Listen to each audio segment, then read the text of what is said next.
শাহরুখ খান এবং মনীষা কৈরালা দিল সে মুভিতে একসাথে জুটি বেঁধেছিলেন।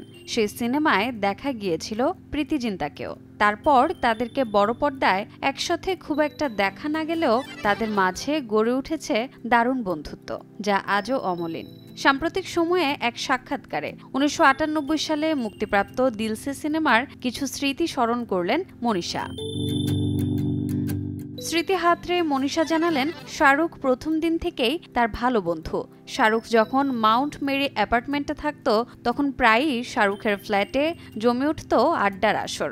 শাহরুখের ২ বছর আগে মুম্বাই আসলেও মনীষার ছিল না কোনো ফ্ল্যাট। শাহরুখের পরামর্শেই নাকি ফ্ল্যাট কেনেন জনপ্রিয় এই অভিনেত্রী।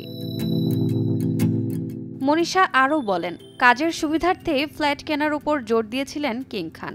শুধু মনীষাই নন, শাহরুখ উপকার করেছেন বলিপাড়ার বহু তারকাকে।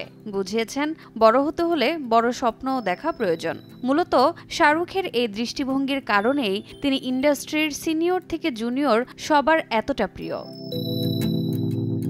রোজা চৌধুরী, সময় সংবাদ।